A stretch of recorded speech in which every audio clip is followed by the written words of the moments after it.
Ladies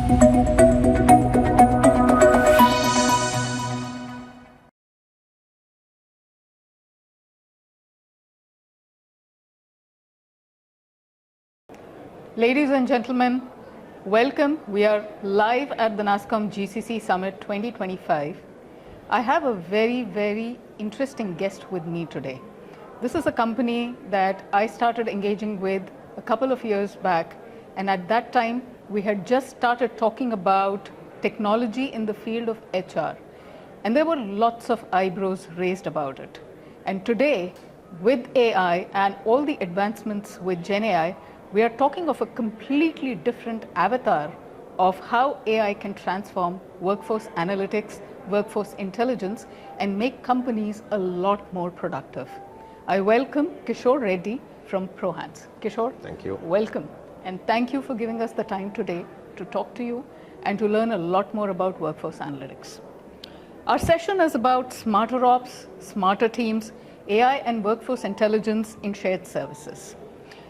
Being in the context of global capability centers also adds a layer of complexity. While AI is transforming every single industry and every single company, there's a lot more focus on how, in a shared services environment, workforce intelligence and analytics can play a differentiating role. Sure, I want to start talking about this with this first question. You know, it's very imperative that workforce intelligence is looked upon by every organization. But we are in this particular space talking about shared services organizations, and there's a very strong talent advantage idea that they come with when they come to India. How can they look at workforce intelligence and analytics? What's the real motivation? What's the real strategic objective? And how should organizations really think about it in a shared services context? Thank you. And yeah, I mean, if really, again, I can give you a perspective from what we have been engaging with our customers and what we've been seeing in the markets, especially with the GCC environments that we're actually interacting. And we've seen in the last couple of years, GCCs have really, they've actually got transformed as organizations themselves, right? I mean, they're actually, the way people look at GCCs today, I think have been very different than what it used to be, a few years back. I think the first and noticeable change in GCCs is they've gone away. Those days are gone when they were treated as cost centers. Now they're all become value centers. Absolutely. And I think AI has become one of the key elements or the secret sauce that actually is fueling such a transformation. So I think that AI is here to stay with GCCs, and that's a big ask from the GCCs and so from everybody else. Now, having said that, I think the objectives that GCCs look at, workforce transformation or intelligent work environments, I think there are 3 or 4 objectives that I think are true for any organization, and more so even in GCC. I think the demand for productivity or boosting productivity, I think is one of the first and the foremost objectives that every organization has, and I think GCCs are no different or unique to this demand.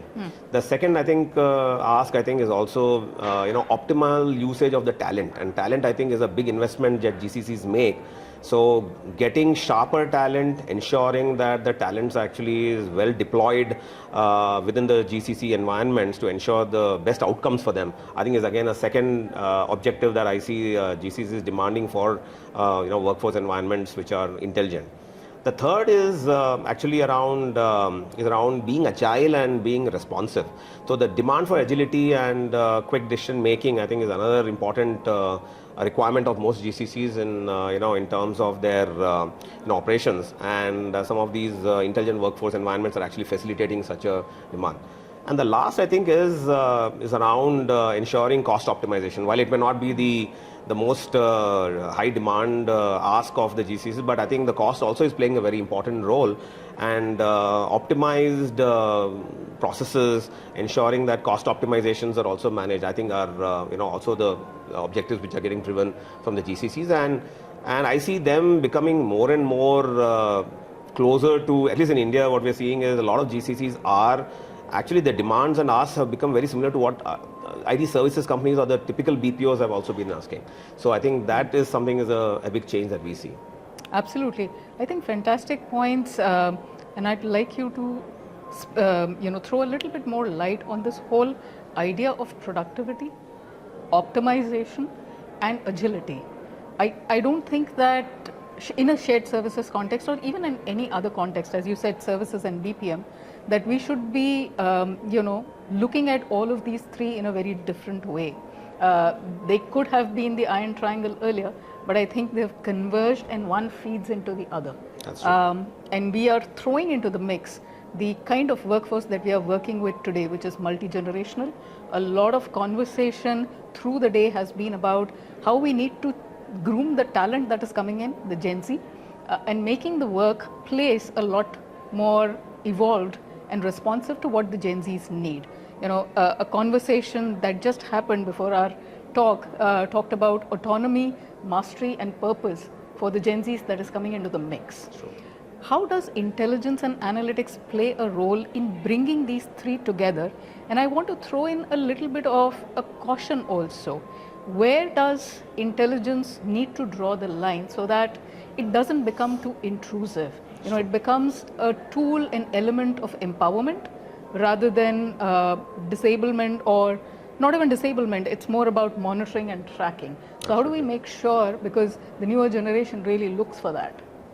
Absolutely. I think the space that we operate, I think the biggest challenge that we've always faced is the feeling of intrusion and the challenge. And I think, and I believe we have significantly overcome that challenge, because I think the businesses have also realized the value on such tools. So I think people have stopped. It depends on what kind of lens you use to actually look at solutions like ProHance, and people have now become more open to the fact in terms of the hybrid working is here to stay, and post-COVID era the way we work has also changed, and I think the openness to adopt solutions and actually look at it more from a data-driven decision making as the reason why such tools have to be deployed, rather than looking at it as a monitoring solution. So I think it's the lens we put in to be able to look at such tools. That's the first point I would like to make, right? I think the people-centric part, I think, is very important, and I think to make any solution like ProHance or any workforce analytics platforms within the customer environment, I think the collaboration between the IT, the operations, and the HR, I think, is a very, very important one. So I think these three teams have to come together to be able to collaborate well, and I think the number one thing I see also is to drive AI literacy. I think one of the biggest challenges we've seen is, I was just joking with somebody a little in the morning. I said probably the most literate people with respect to AI are the junior most people in the organization. Mm-hmm. In fact, the AI literacy has to come from the leadership. Right. So I think what people have to realize is how AI can actually make a difference to the organization, how AI can be utilized to be able to drive the kind of, the hyper-personalized work environments that people are wanting to build.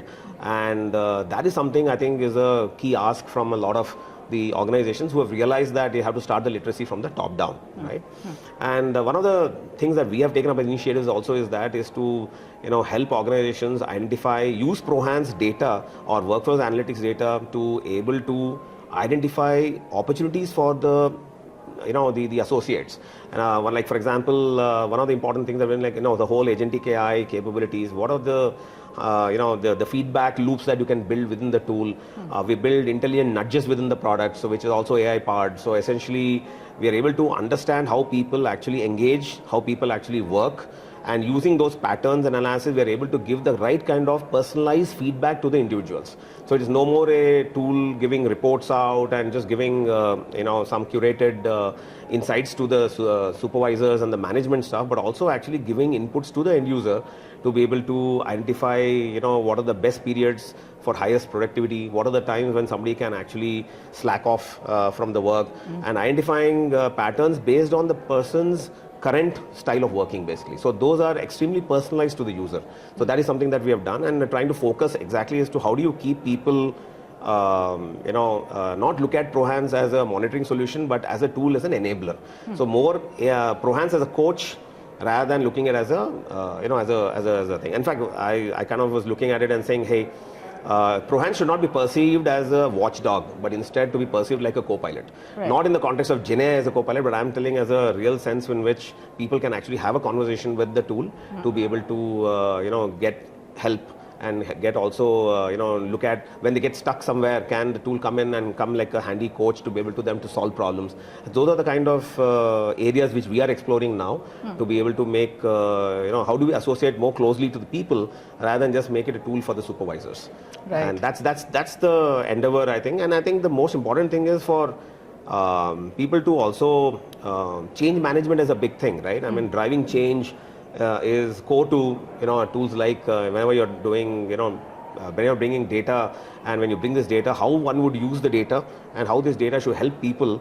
Those change transformations, I think, are also very critical exercise, and we have actually engaged expertise on our side and also some external consultants when needed to drive change management in the organizations to be able to manage this, right? Very interesting. And coming to the point that you mentioned about how to look at, or rather how people perceive as why not this as an intrusion and something else, I think, and I think that's again, change management is really what has to drive that change. I mean, if you really bring in the right messaging to the to the associates, and whether it's a Gen Z or a Gen X doesn't really matter, but I think the right communication and for the organizations to be able to use this data in the right way, if that gets well communicated and people understand the value of the tool, I think I've seen that organizations don't have any challenge, and we have actually deployed such solutions at scale, and people have adopted it very well actually.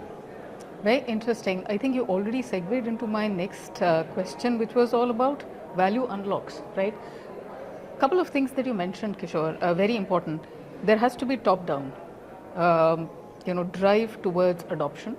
But then top-down leadership also has to demystify the whole, idea of intrusion or being tracked, and turn it into a positive spin with positive communication that this change is going to be beneficial. It overall impacts the productivity, efficiency, optimization of operations within the organization. That's right. And it actually helps the workforce get to a better version of themselves, right? Top-down leadership, change communication, looking at and listening to what our workforce is telling us. Where do they find challenges with tools, etc.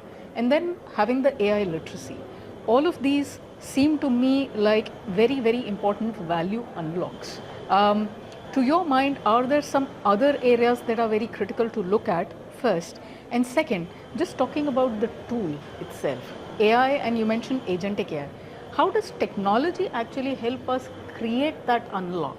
Till now we've spoken about using change management, communication, these are all human-based. How does technology actually give us that platform, that assistance that we can create better value? Sure. So I think, again, I think the world is, with AI now, is really part and parcel of everything that we do. I think every aspect of work, whether it's operations or code development or whatever, I think AI has actually kind of, got what should I say, it has actually completely percolated into everything that we do in everyday's lives, right? Okay. So if you really look at it today, I think in our own world, I think today, those days are gone where people actually write a mail without even checking the validity of this mail on a chat GPT or something like that to kind of correct your grammar, correct your English and all of that. So content generation, I think, has become the first or the low-hanging use cases for a lot of organizations. No, but in the context of workforce analytics, context of intelligent work environments, I think I've seen like workflows become intelligent. Like when I say workflows, like especially in the process, like process mining tools. Now, if you really look at it, I think people have realized while you're now looking at workforce analytics, you're also looking at process analytics. So process mining, process discoveries to understand what are the best paths to execute a certain process. And now with AI-powered RPA, it's like almost RPA on steroids. I mean, today people just don't talk about RPA. If you talk about RPA, it goes without saying that AI is built into that. So building automations and autonomous systems where the tools can automatically pick up the patterns where people are working and where the challenges lie, and some of these jobs are getting automated completely. And the AI tools are able to decide what part of the workflow has to be picked up automatically and actually get routed without having any human intervention. So that is where technology is probably driving big into workflows, and we are actually, our workflow tools are actually getting matured. So we have a workflow module which is also getting matured with AI enablement now, which will allow people to understand what's the best way to execute a process to ensure you get the best operational outcomes, basically. That's one. The other thing I see, the whole around the talent side itself, to build sharper talent. I think today the tools are looking at how people actually engage, what skill sets people are, do they have, and what skill sets are actually required for the person to, pick up to be able to, deliver the best abilities. So I think those are actually, tools. AI-enabled talent tools are again becoming a reality today, which are actually helping organizations. And a lot of organizations have already invested in such tools. And with the document processing, NLP, and other things enabled, today people are able to quickly summarize, dig into patterns within the content, and are able to identify certain aspects of the document or whatever it is where the bottlenecks could lie. So detecting bottlenecks. So using technology to detect bottlenecks, to detect problems in your day-to-day processes has become a reality today, and people are deploying technology to be able to handle those things. The other thing is also to keep in mind, development community like ours, where we are actually developing products.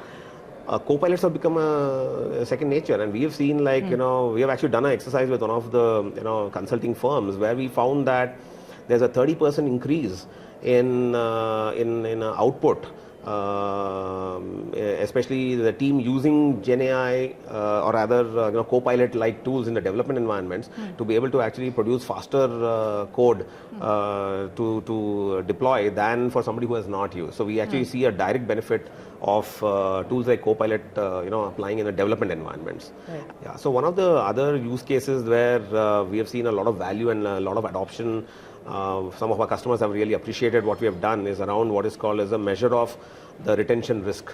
So we have something called as RRI, which is a retention risk index, where we look at how people engage, measure what is called as the disengagement levels within the way the people operate, and using the trends of disengagement to predict there's a risk of retention basically. Right. So and we also look at feeds from HR tools and events that come from other sources to be able to correlate with this data and able to mathematically predict. And we've seen a significant accuracy in the way we predict because the supervised learning model, and where we've actually been able to, for a couple of organizations, we've done this as a pilot, and we have given a reasonable degree of confidence in terms of to predicting like an early warning system, because you don't want what is called, what I refer to as a regrettable attrition. Exactly. And to be able to reduce regrettable attrition, I think is of a great value add. Again, a technology helping organizations, HR organizations to be able to intervene timely to be able to prevent such a situation where you're losing talent basically. Great point. I think I like the idea that you said regrettable attrition. So just building a little bit on that, a quick thing about what are the biggest challenges here? I can almost foresee that the conversation itself would be very difficult because there's a lot of persona-based, behavior-based parameters that you would collect, that data collection in order to be able to use the workforce analytics really well at a personalized, customized level.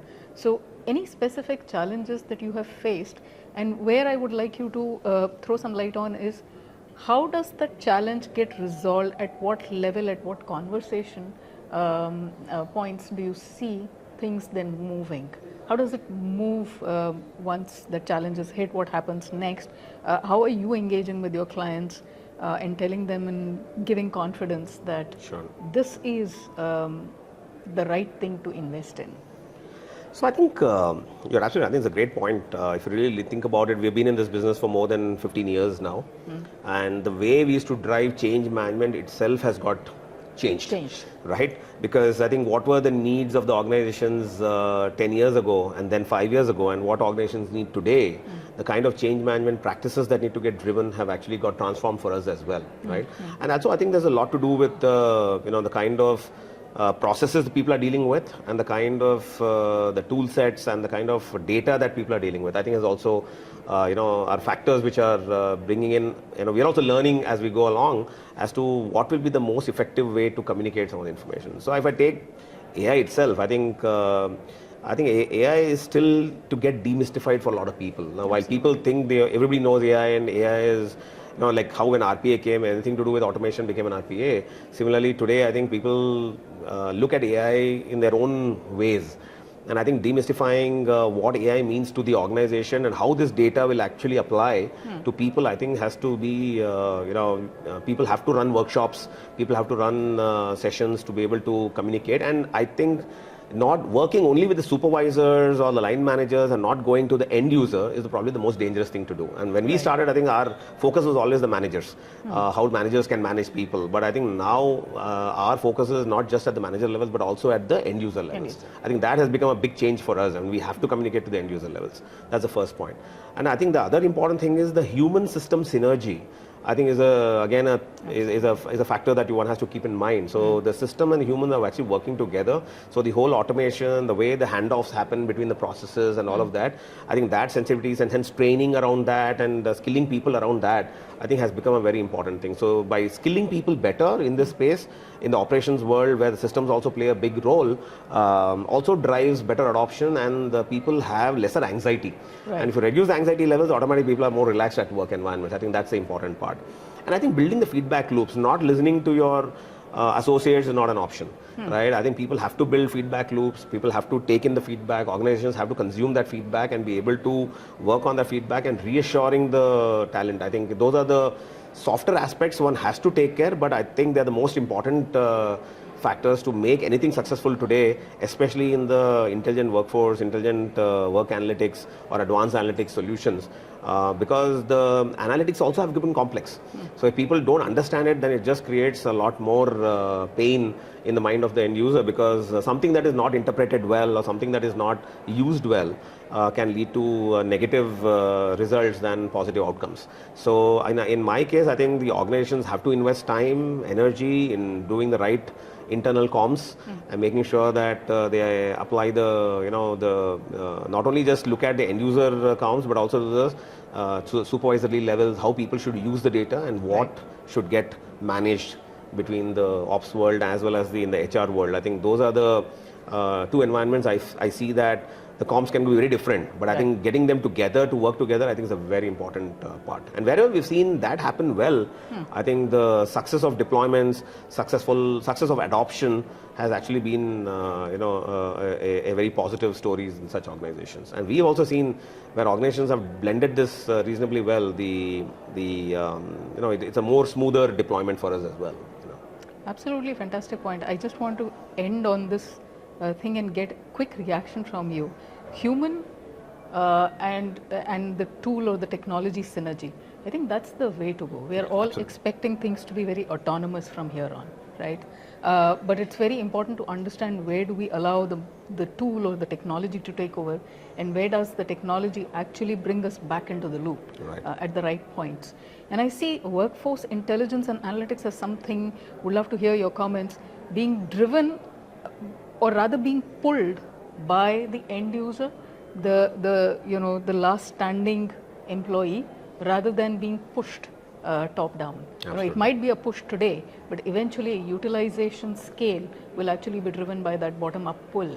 Absolutely. Where do you see this going in the next 2 to 3 years? Yeah, so I think the future is in smart, as I said, smart workflows and smart environments. AI is going to, again, really take into everything that ops does today in terms of, as I said, RPA will be AI powered, the workflows will be AI powered, your whole, you'll have coaches which are going to be AI, virtual coaches through AI. So those are all going to be a sense of reality, and these are going to be part of end users' work on a day-to-day basis. In fact, even our own teams today, co-pilots in coding environments have become a reality today, and people are dependent on that to do reviews. We use AI today to write code or to solve some complex problems, to get a a prototype to be built out. We use AI today, so we are able to push code out in less than 48 hours and 72 hours to very quickly validate what we want to do, and then build on top of that and do code reviews through AI tools today. So, and that is a reality that's going to be there. Now, having said that, I think the most important way to drive is, I always believe, start small but do it at scale.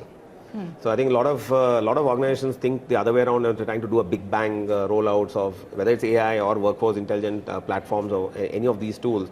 I always believe start small but do it at scale, identify your use cases or your specific user stories which are absolutely relevant for your work environment. And if it is to prevent attrition, then focus on that. Or if it's to drive intelligent workflows, then focus on that. So, and then write it at scale. So driving at scale, I think, is a very important thing, because that also helps very quick validation. I think that's something that we strongly recommend people or organizations to do that, not to focus on broader things and that are doing it a smaller packet, because that was the way we used to do it earlier. Right. But we have seen the success is better when you do it this way. Then the second important thing is, I think, as I said, the human and system synergy is very important. So there have to be like systems which will very quickly understand how the user and those cutoffs and the handoffs that happen have to be very seamless. Right. There cannot be some kind of contest between the human and the system, and that won't work. So, and I think what will happen is a lot of automation will happen towards the routine, mundane, repetitive tasks. But the humans will still be centric to the operations. They will handle more complex work, exceptions, and wherever the automation will throw out the outputs for validation, you will need humans to handle that. So I think people have to be prepared to be able to handle such interactions with the system. And that's already happening. I think people, whoever have started adopting this well, have already started to get are settling down with such a, with a system. And as I said, there will be, hyper-personalized work environments where you will get very tailor-made feedback to every user, which will be very different. It will not be a common feedback across the entire ops, but it will be a feedback to what feedback comes for me versus to my colleague. Can be very different things, will be very curated for the individual, and the individual will then actually use that feedback to be able to move. Maybe it is around skills, maybe it is around the workloads that get distributed, what shift I should come in, what shift I should, what kind of operations or processes I should handle, the cross-skilling, and all those things will become a very critical ask of the operations world now, and that I think is it's happening as we speak today. Fantastic. That was some very insightful discussion with you, with Kishore, and we will look forward to a lot more development. Ladies and gentlemen, workforce analytics driven by AI is nothing to be feared of. We are entering into an age where every individual employee will probably be able to have a customized, personalized recommendation of where their optimal productivity and efficiency lies within the organization, and that probably means a lot more seamless optimization for the entire organization. Thank you, Kishore, for sharing those insights and ProHance's perspective. Thank you so much. Thank you.